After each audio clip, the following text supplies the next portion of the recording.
जय गुरु जी, शुक्राना गुरु जी। मेरी प्यारी संगत जी, गुरु जी का अनंतम अनंतम शुक्राना। संगत जी, नया साल आने वाला है। नए साल में बहुत ब्लेसिंग मिलने वाली है गुरु जी की। अनंत अनंत ब्लेसिंग मिलने वाली संगत जी। गुरु जी आज पीले चोले में दर्शन देते हैं संगत जी। जैसे मैंने कहा था ना, बुधवार वाले दिन गुरु जी पीले चोले में दर्शन देते हैं। बहुत ही प्यारे दर्शन देते हैं संगत जी। देखो कितने प्यारे दर्शन दे रहे हैं संगत जी। ऐसा लग रहा है गुरु जी हमें देख रहे हैं बैठ के। संगत जी मैं तो देखो आपको पास से दिखा रहा हूँ, कितने प्यारे दर्शन है गुरु जी के। देखो संगत जी, इस नए साल में सिर्फ 6 दिन रह गए हैं। गुरु जी ब्लेस कर रहे हैं। इस साल अपने सभी बुरे कर्म कटवा लो संगत जी। गुरु जी सबको मौका दे रहे हैं, बहुत प्यारा मौका दे रहे हैं। यह मौका दोबारा बार बार नहीं आता संगत जी, क्योंकि गुरु जी की ब्लेसिंग का खजाना एक बार मिलता है, बार बार नहीं मिलता। जो इग्नोर करके कर देगा इस चीज़ को, बहुत बहुत बहुत दिक्कत तो कुछ नहीं होगी, क्योंकि संगत जी से गुरु जी फिर मौका देंगे, क्योंकि हमारे गुरु जी हैं इतने दयालु। लेकिन संगत जी जब गुरु जी मौका दे रहे हैं अपने कर्म कटवाने का, तो संगत जी क्यों ना कटवाया जाए। संगत जी गुरु जी ने ट्रेन भेजी है, एक बहुत प्यारी ट्रेन भेजी है, जिस ट्रेन में हमें बैठ के गुरु जी के साथ जाना है और गुरु जी से अपने अपराधों के लिए, अपने बुरे कर्मों के लिए क्षमा मांगनी है, ताकि गुरु जी हमें माफ़ कर दे। और संगत जी वो ट्रेन एक ऐसी ज़िंदगी की तरफ लेके जाएगी जिसकी हमें उम्मीद भी नहीं होगी संगत जी। तो उस ट्रेन की टिकट एक कटवा लो। उस ट्रेन की टिकट की फीस है, मैं आपको बताने जा रहा हूँ, टिकट की फीस है, टोटली सरेंडर गुरु जी को करना है। प्योर सरेंडर गुरु जी को, प्योर सरेंडर संगत जी, प्योर। अगर आपने प्योर सरेंडर गुरु जी को कर दिया ना, तो संगत जी देखना आपकी ज़िंदगी कैसे बदलेगी। वो ट्रेन आपको एक ऐसी ज़िंदगी की तरफ लेके जाएगी ना, क्योंकि उसको चलाने वाले हमारे गुरु जी हैं। उसके इंजन की भागदौड़ गुरु जी बता रहे हैं कहाँ लेके जाना, कहाँ नहीं लेके जाना, क्योंकि हमारे गुरु जी हैं ही बहुत प्यारे। संगत जी गुरु जी का एक वचन है, सत्य कहा था कि मेरी संगत तो मुट्ठी भर ही है, बाकी तो सिर्फ गुरु जी नाम जपते हैं। क्योंकि संगत जी ऐसा मत करो, क्योंकि आपके कल्याण के लिए यह पाठ करवाया जा रहा है। संगत जी गुरु जी को दिखाओ हम सब आपकी प्यारी संगत हैं, और सब मुट्ठी भर संगत में शामिल हैं। संगत जी हमने सब ने आपको सरेंडर किया है। गुरु जी को बताओ ये चीज़ें, गुरु जी का पाठ सुनो, डेली सुनो, और गुरु जी का कमेंट में करो। क्योंकि संगत जी आप कमेंट करते हो ना, सच बताऊं तो आप गुरु जी के दरबार में हाजिरी लगते हैं। हमारे चैनल पे हाजिरी नहीं लग रही। काफ़ी संगत सोचती होगी ये इनका चैनल है, क्यों हम ऐसे करें। नहीं संगत जी, आप वीडियो को लाइक करो, एंड तक पाठ को सुनो और कमेंट करके अपनी हाजिरी लगाओ, क्योंकि आप गुरु जी से टेलीपैथिक के थ्रू गुरु जी के दर्शन मिल रहे हैं। देखो आपको गुरु जी के दर्शन हो रहे हैं संगत जी। ये तो दर्शन तो साक्षात है गुरु जी के, टेलीपैथिक के थ्रू हमारे चैनल के द्वारा संगत जी आपको गुरु जी के दर्शन हो रहे हैं। जुड़ तो आप गुरु जी से ही रहो संगत जी। ये गुरु जी ब्लेस 777 ही है, इतनी प्यारी संगत है संगत जी। और गुरु जी आपको ब्लेस कर रहे हैं टेलीपैथिक के थ्रू, क्योंकि संगत जी देखो गुरु जी फिजिकल फॉर्म में नहीं है, तो अब गुरु जी ने जरिया बनाया कि मैं अपनी सभी संगत का घर बैठे कल्याण कर सकूं। ऐसे गुरु जी कहाँ मिलेंगे संगत जी। तो बस हमें करना क्या है, गुरु जी को 20 मिनट देने अपने जीवन के, और 24 घंटे में से सिर्फ 20 मिनट गुरु जी को देने, या तो सुबह या शाम।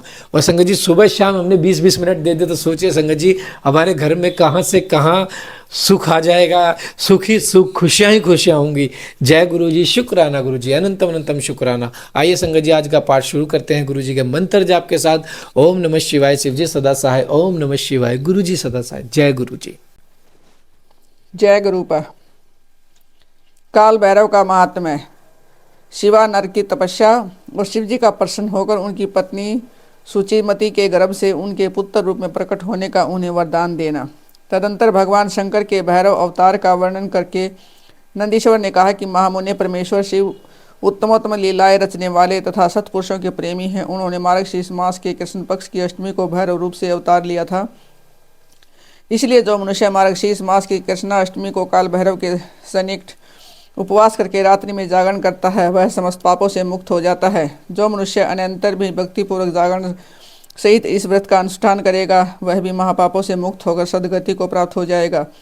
प्राणियों के लाखों जन्मों में किए हुए जो पाप हैं, वे सब के सब काल भैरव के दर्शन से निर्मल हो जाते हैं। जो मूर्ख काल भैरव के भक्तों का अनिष्ट करता है, वह इस जन्म में दुख भोग कर पुनः दुर्गति को प्राप्त होता है। जो लोग विश्वनाथ के तो भगत हैं, परंतु काल भैरव की भक्ति नहीं करते, उन्हें महान दुख की प्राप्ति होती है। काशी में तो इसका विशेष प्रभाव पड़ता है। जो मनुष्य वाराणसी में निवास करके काल भैरव का भजन नहीं करता, उसके पाप शुक्ल पक्ष के चंद्रमा की भांति बढ़ते जाते हैं। जो काशी में प्रत्येक भोमवार की कृष्णाष्टमी के दिन कालराज का भजन पूजन नहीं करता, उसका पुण्य कृष्ण पक्ष के चंद्रमा के समान क्षीण हो जाता है।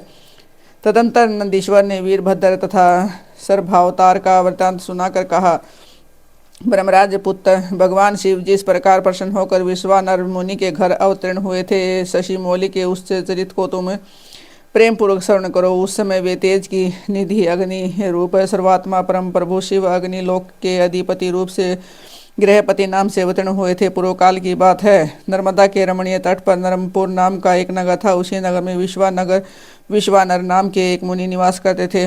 उनका जन्म सांडिल्य गोत्र में हुआ था। वे परम पावन पुण्यात्मा शिव भक्त ब्रह्म तेज के निधि और जितेंद्रिय थे। ब्रह्मचार्य आश्रम में उनकी बड़ी निष्ठा थी। वे सदा ब्रह्म यज्ञ में तत्पर रहते थे। फिर उन्होंने सूचिमती नाम की एक सद्गुणवती कन्या से विवाह कर लिया और ब्राह्मणोचित कर्म करते हुए देवता तथा पितरों को प्रिय लगने वाला जीवन बिताने लगे।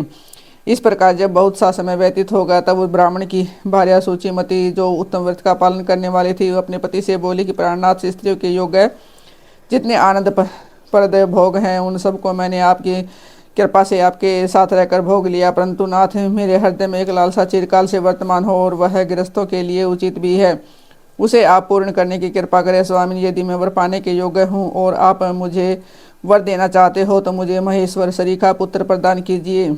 उसके अतिरिक्त मैं दूसरा वर नहीं चाहती। नंदीश्वर कहते हैं कि मुझे पत्नी की बात सुनकर पवित्र व्रतपरायण ब्राह्मण विश्वानर रक्षण भर के लिए समाधिस्थ हो गए और हृदय में यो विचार करने लगे, ओहो, मेरी इस सूक्ष्म मांगी पत्नी ने कैसा अत्यंत दुर्लभ वर मांगा है। यह तो मेरे मनोरथ पथ से बहुत दूर है। अच्छा, शिव जी तो सब कुछ करने में समर्थ है। ऐसा प्रतीत होता है कि मानो उन शंभु ने ही इसके सम्मुख में बैठकर वाणी रूप से ऐसी बात कही, अन्यथा दूसरा कौन ऐसा करने में समर्थ हो सकता है। तदंतर वे एक पत्नीवर्ती मुनि विश्वानर पत्नी को आश्वासन देकर वाराणसी में गए और घोर तप के द्वारा भगवान शिव के वीरेश लिंग की आराधना करने लगे। इस प्रकार उन्होंने 1 वर्ष पर्यंत भक्तिपूर्वक उत्तम वीरेश लिंग की त्रिकाल रचना करते हुए अद्भुत तप किया। 13वां मास आने पर एक दिन वे द्विजवर प्रातःकाल त्रिपथ गामिनी गंगा के जल में स्नान करके ज्यों ही वीरेश के निकट पहुंचे त्यों ही उन तपोधन को उस लिंग के मध्य एक 8 वर्षीय विभूति भूषित बालक दिखाई दिया। वह उस नगन शिशु के नेत्र कानों तक फैले हुए थे। होठों पर गहरी लालिमा छाई हुई थी। मस्तक पर पीले रंग की सुंदर जटा सुशोभित हो रही थी और मुख पर हंसी खेल रही थी। वह शेष वोचित अलंकार और चिता भस्म धारण किए हुए था। अपनी लीला से हंसता हुआ श्रुति सूक्तों का पाठ कर रहा था। उस बालक को देखकर विश्वानर मुनि के थात हो गए और आनंद के कारण उनका शरीर रोमांचित हो उठा तथा बारंबार नमस्कार है यो उनका हृदय उद्गार फूट पड़ा। फिर वे अभिलाषा पूर्ण करने वाले 8 पदों द्वारा बाल रूपधारी परमानंद स्वरूप शंभु का सत्वन करते हुए बोले। विश्वानर ने कहा कि भगवान, आप ही एकमात्र अद्वितीय ब्रह्म हैं। यह सारा जगत आपका ही स्वरूप है। यहाँ अनेक कुछ भी नहीं है। यह बिल्कुल सत्य है कि एकमात्र रुद्र के अतिरिक्त तो दूसरे किसी की सत्ता नहीं है। इसलिए मैं आप महेश की शरण ग्रहण करता हूँ। शंभो, आप ही सबके कर्ता हर्ता हो हैं तथा जैसे आत्म धर्म एक होते हुए भी अनेक रूप से दिखता है, उसी प्रकार आप भी एक रूप होकर नाना रूपों में व्याप्त है, फिर भी आप रूप रहित हैं। इसलिए आप ईश्वर के अतिरिक्त में किसी दूसरे की शरण नहीं ले सकता। जैसे रज्जु में सर्प, सीपी में चांदी और मरीचिका में जल प्रवाह का बहन मिथ्या है, उसी प्रकार जिसे जान लेने पर यह विश्व प्रपंच मिथ्या भाषित होता है, उन महेश्वर की मैं शरण लेता हूँ। संभव जल में जो शीतलता, अग्नि में दाहकता, सूर्य में गर्मी, चंद्रमा में आह्लादकारिता और पुष्प में गंध और दुग्ध में घी वर्तमान है, वह आपका ही स्वरूप है। अतः मैं आपके शरण हूँ। आप कान रहित होकर शब्द सुनते हैं, नासिका विहीन होकर सूंघते हैं, पैर न होने पर भी दूर तक चलते जाते हैं, नेत्रहीन होकर सब कुछ देखते हैं और जीवा रहित होकर भी समस्त रसों के ज्ञान ज्ञाता हैं। भला आपको सम्यक रूप से कौन जान सकता है। इसलिए मैं आपकी शरण में जाता हूँ। इस आपके रहस्य को न कोई तो साक्षात वेद ही जानता हो, न ही ब्रह्मा, न ही अखिल विश्व के विधाता ब्रह्म, न योगिंद्र और न ही इंद्र आदि प्रधान देवता को ही इसका पता है, परंतु आपका भगत उसे जान लेता है। अतः मैं आपकी शरण ग्रहण करता हूँ। इस न तो आपका कोई गोत्र है, न जन्म है, न नाम है, न रूप है, न शील हो, न देश है। ऐसा होने पर भी आप त्रिलोकी के अधीश्वर तथा संपूर्ण कामनाओं को पूर्ण करने वाले हैं। इसलिए मैं आपका भजन करता हूँ। समरारे आप स्वरूप यह सारा विश्व प्रपंच आपसे ही प्रकट हुआ है। आप गौरी के प्राणनाथ, दिगंबर और परम शांत हैं। बाल, युवा और वृद्ध रूप में आप ही वर्तमान हैं। ऐसी कौन सी वस्तु है जिसमें आप व्याप्त नहीं हुए, अतः मैं आपके चरणों में नतमस्तक हूँ। नंदीश्वर कहते हैं कि मुनि जो स्तुति करके विप्रवर बिना विश्वानर हाथ जोड़कर भूमि पर गिरना ही चाहते थे, तब तक संपूर्ण वेदों के भी वेद बाल रूपधारी शिव परम हर्षित होकर उन्हें भूदेव से बोले। बाल रूपी शिव ने कहा कि मुनि श्रेष्ठ विश्वानर, तुमने आज मुझे संतुष्ट कर दिया। भूदेव, मेरा मन परम प्रसन्न हो गया है, अतः तुम उत्तर वर मांग लो। यह सुनकर मुनि श्रेष्ठ विश्वानर कृतज्ञता हो गए।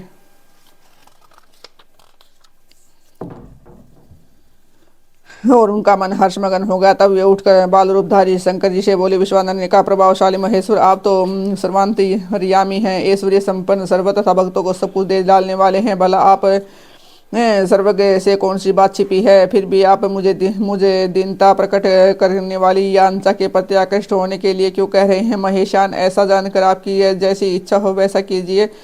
नंदीश्वर कहते हैं कि मुनि पवित्र व्रत में तत्पर विश्वानर के उस वचन को सुनकर पावन शिशुद रूपधारी महादेव हंसकर सूची विश्वानर से बोले। सूचे, तुमने अपने हृदय में अपनी पत्नी सूचीमती के प्रति जो अभिलाषा कर रखी है वह निसंदेह थोड़े ही समय में पूर्ण हो जाएगी। महामते, मैं सूचीमती के गर्भ से तुम्हारा पुत्र होकर प्रकट होऊंगा। मेरा नाम गृहपति होगा और मैं परम पावन तथा समस्त देवताओं के लिए प्रिय होऊंगा।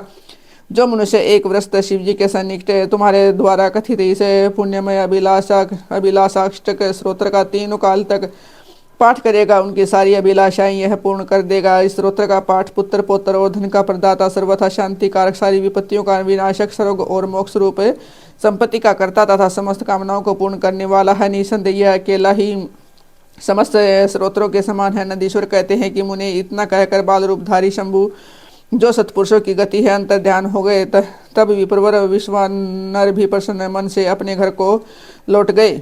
जय गुरु जी, शुक्राना गुरु जी। मेरी प्यारी संगत जी, गुरु जी का अनंतम शुक्राना। कल के अध्याय में हम डालेंगे शिव जी की सूची समष्टि के गर्भ से प्रकट ब्रह्मा द्वारा बालक का संस्कार करके गृहपति नाम रखा जाना, नारद जी द्वारा उसका भविष्य कथन, पिताजी की आज्ञा से गृहपति का काशी में जाकर तप करना, इंद्र का वर देने के लिए प्रकट होना, गृहपति का उन्हें ठुकराना, शिव जी का प्रकट होकर उन्हें वरदान देकर दिक्पाल पद प्रदान करना तथा अग्नि ईश्वर शिवलिंग और अग्नि का महत्व उत्सव। तो संगत जी, कल का अध्याय बहुत ब्लेस होने वाला है। और जैसा कि मैंने कहा, मैं आज देखना चाहता हूँ कौन कौन गुरु जी की प्यारी संगत में शामिल होके उस ट्रेन की टिकट खरीद लेगा आज प्यारा सा कमेंट करके। तो संगत जी, जो एंड तक पाठ सुनेगा ना, वो मैं समझ जाऊंगा, वो कमेंट जरूर करेगा प्यारा सा कि जय गुरु जी, हमें भी अपनी प्यारी संगत में से एक बना लो, क्योंकि हमने टोटली सरेंडर आपको किया है। आपके अलावा हम किसी और दर पे नहीं जाएंगे, आपके अलावा हम किसी और पे भरोसा नहीं करेंगे, क्योंकि अब सारी जिंदगी की भाग दौड़ हमने ट्रेन ही आपको सौंप दी अपनी जिंदगी की, क्योंकि जहां ट्रेन जाएगी अब आप ही लेके जाओगे, क्योंकि हमारे इंजन चलाने वाले आप ही हो, क्योंकि वो ट्रेन चलाने वाले आप हो। सारी संगत प्यारा प्यारा कमेंट करे, क्योंकि गुरुजी ने बहुत ब्लेस करके ये ट्रेन भेजी है। जो जो इस ट्रेन में सवार हो गया ना संगत जी, समझ लो उसका जीवन अगले साल से ऐसा हो जाएगा, वो कभी पीछे मुड़ के नहीं देखेगा। हर काम बनने लगेंगे, घर में सुख शांति, वेल्थ, हेल्थ, हर चीज ब्लेस होगी। जय गुरु जी, शुक्राना गुरु जी।